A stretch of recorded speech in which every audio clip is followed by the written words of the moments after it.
आप सभी साथियों को क्रांतिकारी नमो बुधाय, जय भीम, जय भारत, जय संविधान। मैं रमन जयरन और आप देख रहे हैं अध्यात्म पावर। दोस्तों, उत्तर प्रदेश के ज़िला आजमगढ़ के थाना जीयनपुर के नौशहरा गांव के रहने वाले लोको पायलट दुर्गेश कुमार की हत्या को 1 हफ्ते हो गए, लेकिन अभी भी इंसाफ मिला नहीं है। परिवार वाले लगातार मांग कर रहे हैं कि जब तक इंसाफ नहीं मिलेगा तब तक हम चैन से नहीं रहने वाले हैं। बता दें आपको कि 2 दिन पहले बीएसपी की पूरी टीम वहां पर पहुंची थी और लगातार धरना प्रदर्शन किया गया। पूरी तरह से रोड को जाम कर दिया गया था। इससे पहले भीम आर्मी आज़ाद समाज पार्टी भी वहां पर पहुंची थी। तो कुल मिलाकर जितने भी बहुजन समाज पार्टी हो या फिर आज़ाद समाज पार्टी हो या फिर भीम आर्मी या फिर कोई भी बाबा साहब डॉक्टर भीमराव अंबेडकर से संबंधित जितने भी दल हो, सभी लोग वहां पर पहुंचे थे। चूँकि बात एक बहुजन समाज के लड़के की हत्या की थी, सभी लोगों ने वहां पर प्रयास किया, लेकिन प्रयास कहीं ना कहीं असफल नज़र आया। बता दें कि जो भी महिलाएं थी लगातार मांगे कर रही थी कि हमारे बेटे की जान गई है तो फिर उनके बेटे कैसे सुरक्षित रह सकते हैं। तो साफ कहना था कि मौत के बदले मौत, यानी उनको फांसी मिलनी चाहिए।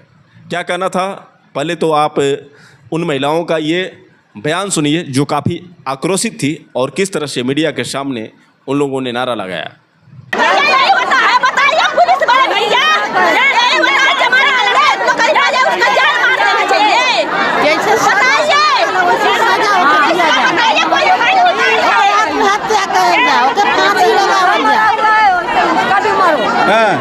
तुम्हारा जैसे मरा है ना, हाँ, इंसाफ चाहिए हमको।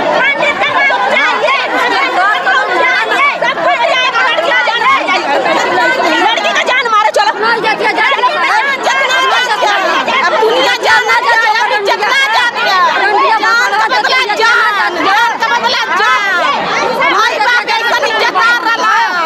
बेटी का कमाई खात रहना, जान का बदला जान।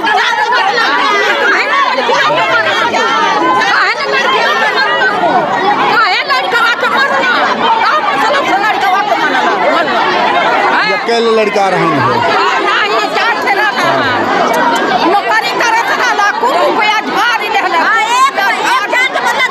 तो दोस्तों, आपने सुना किस तरह से जो आजमगढ़ में जीयनपुर थाना क्षेत्र के नौशहरा गांव की ये महिलाओं ने किस तरह से दुर्गेश कुमार के इंसाफ के लिए आवाज़ बुलंद की।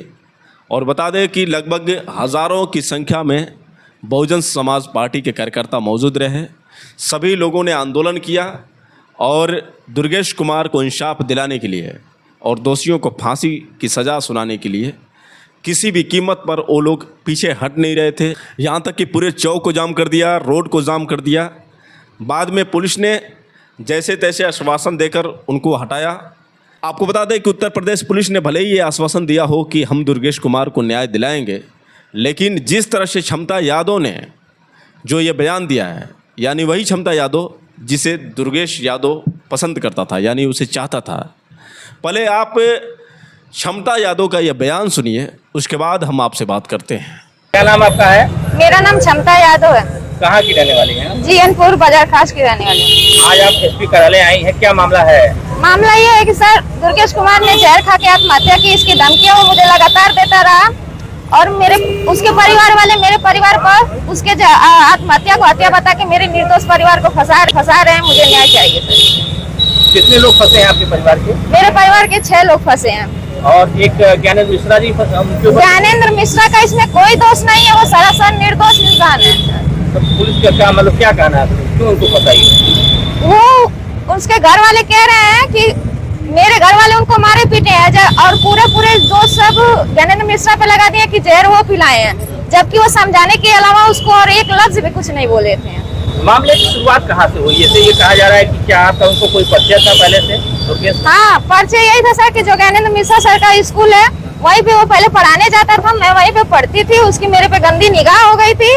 उसके बाद वो तैयारी करने के लिए इलाहाबाद चला गया। मैं अपना स्कूल चेंज करके दूसरे स्कूल में चली गई। उसके बाद से बंद हो गया। फिर मेरे घर पे एक पारिवारिक विवाद हो जाता है जिसमें वो मदद करके मेरे माता पिता की नज़र में अच्छा इंसान बन जाता है। उसके बाद से वो धीरे धीरे बात करने लगता है मुझसे, और फिर वो बातचीत को जब आगे बढ़ाना चाहता है तो मैं कहती हूँ मैं ऐसी ऐसी लड़की नहीं हूँ जैसा तुम समझ के मुझको गलत इस्तेमाल करना चाहते हो। मैं वहीं से बात बंद कर देती हूँ, उसके बीच में वो वहीं पे नौकरी लग जाती है। फिर वो मेरे पीछे आगे पीछे बुलेट लेके घूमने लगता है, कहता है अब मेरी नौकरी लग गई है, चलो अब तुम मुझसे बात कर लो, अब मैं इतना बड़ा पद पे आ गया हूँ। मैं कहा मैं तुम्हारे नौकरी की लालच नहीं करती हूँ, तुम्हारे पैसे की लालच नहीं करती हूँ, मैं तुमसे बात नहीं करूंगी। जब वो इस तरह हार जाता है तब वो मुझे धमकी देने लगता है कि आज अगर तुम मुझसे बात करने के लिए हाँ नहीं करोगी तो यहीं पे मैं जहर खाऊंगा, हाथ काट दूंगा। इन सब का वीडियो बना के वो मुझे व्हाट्सएप पे भेजता रहता था, और इसके डर की वजह से मैं उसे बात करने के लिए हाँ कर देती हूँ, जिसकी जानकारी मेरे माता पिता की नहीं होती है।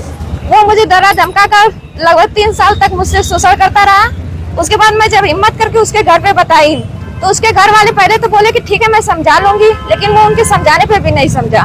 फिर से वो मुझे उसी तरह टॉर्चर करने लगा। फिर मैं उसके घर पे मम्मी से फिर हिम्मत करके अपने घर पे बताई। फिर मम्मी से कही कि मम्मी देखो अभी पापा को मत बताना, अभी आप ही उनसे बात कर लीजिए, वो लोग भी अच्छे लोग हैं, मान जाएंगे बात, पढ़े लिखे से।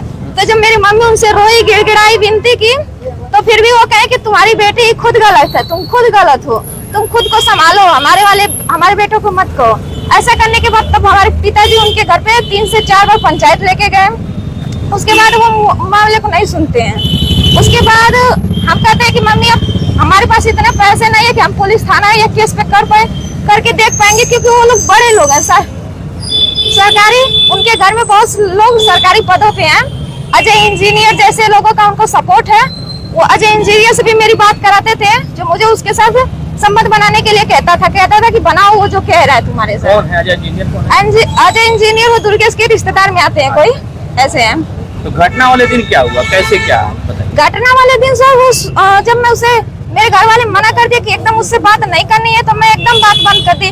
मैं अपना मोबाइल पे उसका फोन लगातार 200, 300, 400 नंबर से मुझे लगातार फोन करता था। मेरे घर वाले कहे कि अगर एक भी फोन उठ जाएगा तो अच्छी बात नहीं है। ये इतना जब मामला बढ़ चुका है, तो मैं फोन नहीं उठाई उसका, तो वो गड़ासा लेके मेरे घर पे घुस गया। कह रहा है अब तो क्षमता है, तुमको मुझसे बात करनी पड़ेगी। तो मैं उस दिन मेरे घर पे मेरे पिता नहीं थे, मेरे भाई सब थे, तो वो सब कहे कि देखो मामला गांव में फैलाओ मत, तुम पोखरी पे चलो, मैं अपनी बहन को लेकर वहीं पे आता हूँ, वहीं पे सब मामला सेटल कर लेंगे। मेरे भाई सब इज्जत के मारे मुझे तो नहीं लेके खुद गए, कहे कि आज उसको हम लोग समझा देंगे कि ऐसा बात नहीं है, ज्ञानेंद्र मिश्रा को भी बुला लिया जाएगा वहाँ पे। मेरे भाई सब जब वहाँ पोखरे पे समझाने गए, वो समझने के लिए राजी नहीं था, इसलिए वो सब हाथापाई पे थोड़ा सा उतर गया। मानने के बाद उसके बाद फोन किया गया ज्ञानेंद्र मिश्रा को, जिनके पास हम मेरे माता पिता जाके रोए गिड़गिड़ाए थे कि इज्जत की सवाल है, लड़की को बचा लो। उसके बाद वो थे नहीं, वो किसी मित्र के साथ दवाई घाट गए थे। वो बोले कि उसको वहीं पे बैठा के रखो, मैं आता हूँ तो उसको समझा रहा हूँ। उसके बाद वो सर लगभग 1-2 घंटे बाद आए। मामला ये सब मारे थे शायद 1 बजे से हाथापाई हुई थी, लेके बैठे से सब 3 बजे सर आए, उसको समझाए। अब जो भी समझाए होंगे बाद, उसको समझाने के बाद वो उनकी बात मान के कहा कि ठीक है, मैं आप सभी लोगों से माफी मांगता हूँ, मुझसे जो भी हुआ गलती हुआ। अब फिर वहीं से समझाने के बाद सर वो सबसे माफी मांग के अपना बुलेट लिया और वहाँ से चला गया। और वहाँ से जाने के बाद शायद वो ज्ञानेंद्र मिश्रा सर की बात का बुरा मान गया, मेरे भाइयों से माफी मांगने का उसका बुरा मान गया, जो भी मारे थे बहन की इज्जत बचाने के लिए, उसी के आक्रोश में आया वो फिर, और जाके घर पे अपना कहीं जहर खा के मर गया।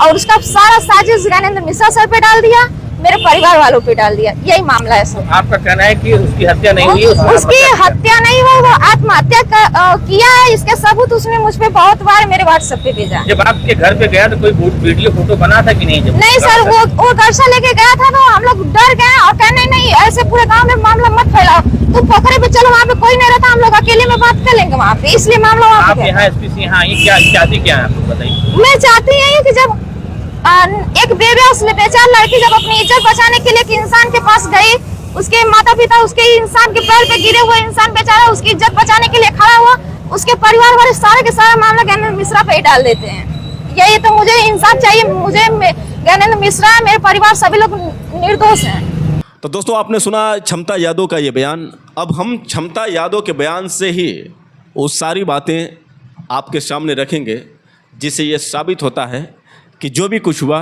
दुर्गेश कुमार के साथ सही नहीं हुआ। पहली बात, क्षमता यादव ने ये कहा कि मैं और दुर्गेश कुमार एक ही स्कूल में पढ़ते थे, एक स्कूल में हम पढ़ते थे, और उस स्कूल का जो मास्टर था यानी हम जो ज्ञानेंद्र मिश्रा के ही स्कूल में पढ़ते थे। इलाहाबाद चला जाता है दुर्गेश, उसके बाद मैं भी किसी और स्कूल में चली जाती हूँ। उसके बाद क्षमता यादव ने बताया कि जब इलाहाबाद से वो आता है तो एक मामले में मेरे परिवार वालों की मदद करता है, जिससे वो परिवार वालों की नज़र में अच्छा आदमी बन जाता है। पहली बात यह कि क्षमता यादव के परिवार वालों से दुर्गेश कुमार से कैसे बात हुई, आखिर बिना जाने क्षमता यादव को दुर्गेश कुमार क्षमता यादव के परिवार वालों से नज़दीकियाँ कैसे बनाया। यहाँ से तो बात स्पष्ट होती है कि क्षमता यादव से कहीं ना कहीं दोस्ती पहले से ही थी। उसके बाद आना जाना भी लगा रहता था क्षमता यादव के घर। दूसरी बात, क्षमता यादव ने ये बताया कि जब दुर्गेश कुमार नौकरी पा गया उसके बाद उसने बुलेट खरीद ली। फिर हमसे कहा कि अब तो तुम मेरा साथ दो, क्योंकि मुझे नौकरी भी मिल गई है। तो फिर क्षमता यादव ने ये भी बताया कि मैंने कहा कि तुम मुझे ऐसी वैसी लड़की मत समझो। उसके बाद दुर्गेश कुमार ने इनके व्हाट्सएप पर कुछ इमेज भेजा, कुछ वीडियो बनाकर भेजा। ये बताया कि अगर तुम मुझसे बात नहीं करोगी तो मैं मर जाऊंगा, तो मैं अपनी जान दे दूंगा। इस वजह से क्षमता यादव ने इनसे बात करना शुरू कर दिया। फिर उसके बाद ये बोल रही हैं कि इसी तरह की धमकी दे देकर मेरे साथ 3 साल तक शोषण किया। पहली बात यह है कि 3 साल पहले से ये नौकरी करता था लोको पायलट की, जो फ़ोन से ही बात करता था। शोषण करना किसे कहते हैं?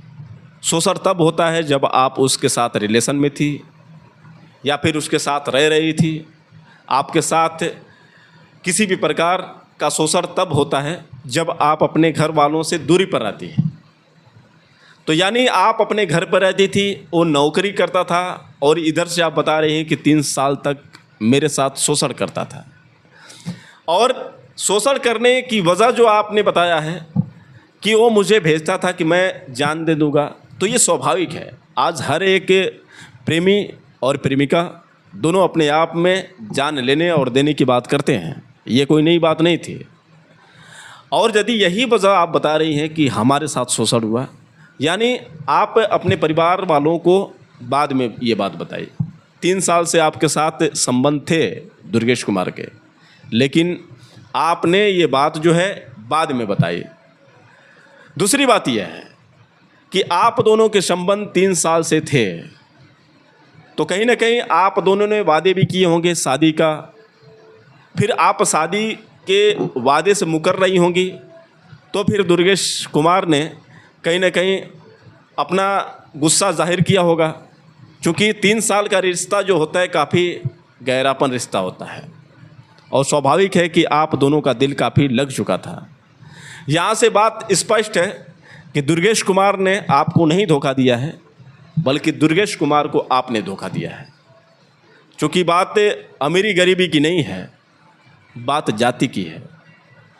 और आपने धोखा दिया हो या ना दिया हो, लेकिन इसमें जो सबसे बड़ा हाथ अगर यदि किसी का रहा है तो ज्ञानेंद्र मिश्रा का रहा है। और ये बात हम नहीं बल्कि दुर्गेश कुमार ने एक वीडियो में कहा है। वो वीडियो मेरे पास है, मैं आप सबको वीडियो दिखाता हूँ, जिस वीडियो में ज्ञानेंद्र मिश्रा और साथ ही साथ क्षमता यादव और क्षमता यादव के भाई पर किस तरह से वो आरोप लगाए हैं कि अगर मैं मरता हूं तो इसके जिम्मेदार ये तीनों होंगे, ज्ञानेंद्र मिश्रा, क्षमता यादव और क्षमता यादव के भाई। पहले आप दुर्गेश कुमार का वो वीडियो देखिए। अगर मेरी मौत हो रही है तो उसका कारण ज्ञानेंद्र मिश्रा और क्षमता जो है, ये दोनों लोग हैं। ज्ञानेंद्र मिश्रा अपने आप को चूतिया पर समझता है, अपने आप को चालाक समझता है, उसी के कारण अगर मेरी मौत हो रही तो उसका जिम्मेदार वो है और क्षमता है और उसका भाई क्षमता का। तो दोस्तों आपने देखा कि इस वीडियो में साफ तौर से दुर्गेश कुमार जो है ये बता रहा है कि अगर मैं मरता हूँ तो क्षमता यादव के भाई और ज्ञानेंद्र मिश्रा इसके जिम्मेदार होंगे। यानी दुर्गेश कुमार को पहले ही से पता था कि मुझे मारा जाएगा, यानी धमकियां कहीं ना कहीं क्षमता यादव भी देती थी, ज्ञानेंद्र मिश्रा भी देता था और क्षमता यादव का भाई भी देता था। ये बात पहले ही से दुर्गेश कुमार को पता था और तभी उसने ये बात कही थी कि अगर मैं मरता हूँ तो ज्ञानेंद्र मिश्रा, क्षमता यादव और क्षमता यादव के भाई जिम्मेदार होंगे। मैंने आपको पिछले वीडियो में दिखाया था कि अजीत कुमार ने, जो दुर्गेश कुमार का बड़ा भाई था, जिसने स्पष्ट रूप से कहा कि क्षमता यादव के जो भाई थे वो आकर हमें धमकाते थे कि तुम अपने भाई को समझा दो, नहीं तो हम उसे जान से मार देंगे। हमारे पास 4-4, 5-5 केस चल रहे हैं, अगर एक और भी लड़ना पड़ेगा तो हम लड़ लेंगे। यानी ये बात साफ स्पष्ट है कि प्लानिंग पूरी तरह से फिट थी। ज्ञानेंद्र मिश्रा की यदि बात करें तो जैसा कि क्षमता यादव ने अपने इस बयान में बताया कि ज्ञानेंद्र मिश्रा का वो स्कूल था जिस स्कूल में मैं और दुर्गेश पढ़ते थे। उसके बाद क्षमता यादव ने ये बताया कि ज्ञानेंद्र मिश्रा बेकसूर थे, बल्कि वो समझाना चाहते थे। लेकिन सवाल यहाँ पर यह भी खड़ा होता है कि इस मुद्दे में ज्ञानेंद्र मिश्रा का क्या काम था? आखिर ज्ञानेंद्र मिश्रा इसमें मुख्य भूमिका में क्यों थे? वीडियो में साफ तौर से जो ज्ञानेंद्र मिश्रा को बचाने की बात कर रही हैं जो क्षमता यादव हैं, और उधर जो वीडियो मरने से पहले वायरल हो रहा है दुर्गेश कुमार का, जिसमें उसने कहा है कि ज्ञानेंद्र मिश्रा ही जिम्मेदार होगा। तो इस हत्याकांड में ज्ञानेंद्र मिश्रा का रोल क्या मायने रखता है? आप सब लोगों से सवाल पूछना चाहता हूँ। ज्ञानेंद्र मिश्रा कौन थे? ज्ञानेंद्र मिश्रा का क्या संबंध था क्षमता यादव से? ज्ञानेंद्र मिश्रा का क्या संबंध था क्षमता यादव के परिवार वालों से? आखिर ज्ञानेंद्र मिश्रा ने ही समझाने के लिए फ़ोन किया था। सबसे बड़ी बात यहाँ पर यह है, जब दुर्गेश कुमार ड्यूटी से छुट्टी लेकर, जो कि पेट का एग्ज़ाम उसे सहारनपुर देना था, जब वो घर आया और 4 सितंबर को निकला सहारनपुर के लिए, फिर 6 सितंबर को एग्ज़ाम देने के बाद वो वापस आया, और फिर जब फ़ोन ज्ञानेंद्र मिश्रा का आता है कि हम किसी बात को लेकर आपको समझाना चाहते हैं, आप यहाँ पर मिलो, तो बात यहाँ पर स्पष्ट है कि जो ये वीडियो वायरल था दुर्गेश कुमार का, तो उस दिन से पहले का ये वीडियो था। फिर ज्ञानेंद्र मिश्रा ने दुर्गेश कुमार को बुलाया और इस वीडियो में आपने देखा कि किस तरह से दुर्गेश कुमार को पेड़ के नीचे पीटा जाता है। फिर उसके बाद ये पता चला कि दुर्गेश कुमार के मुंह में जहरीले पदार्थ थे, उसके बाद उसे पानी पिलाया गया था जिससे उसकी मौत हुई थी। तो दोस्तों, कुल मिलाकर देखा जाए तो इस हत्याकांड की पूरी जो साजिश है कहीं ना कहीं ज्ञानेंद्र मिश्रा ने ही रची थी। बात यहाँ पर ज्ञानेंद्र मिश्रा की इसलिए की जा रही है कि प्रेमी और प्रेमिका के मामले में या फिर इस तरह के मामले में एक स्कूल के जो टीचर हैं या फिर प्रिंसिपल हैं, कुछ भी कह सकते हैं, उसका क्या रोल हो सकता है। अब तो ये क्षमता यादव ही समझ सकती हैं। अगर पुलिस जांच करे और फिर दोबारा ये पता लगाए कि क्षमता यादव का संबंध किस प्रकार का था ज्ञानेंद्र मिश्रा से, आखिर ज्ञानेंद्र मिश्रा का क्षमता यादव के परिवार वालों के साथ कैसा संबंध था, इस पर विशेष पुलिस को जांच करनी होगी।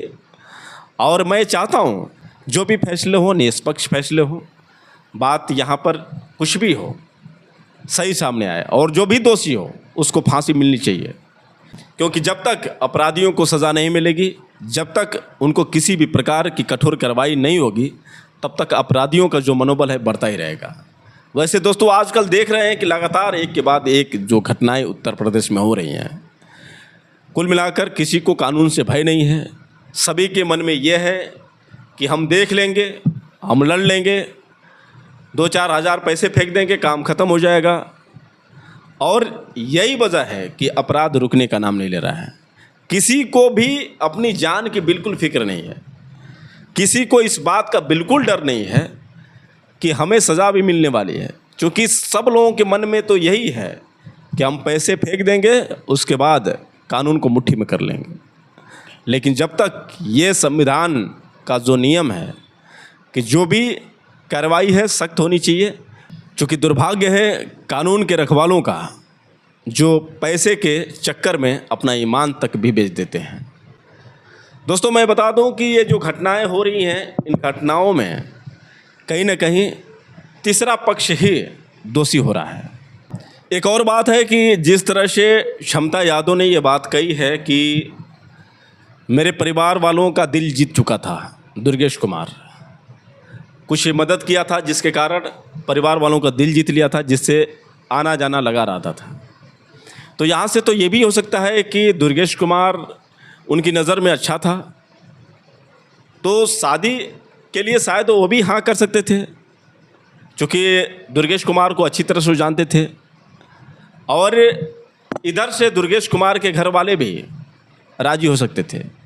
लेकिन बाद में जो ज्ञानेंद्र मिश्रा का एक बहुत बड़ा खेल हो सकता है, जिसने ये प्लानिंग किया और किस तरह से इन दोनों को एक दूसरे के प्रति जो भेद डाला है।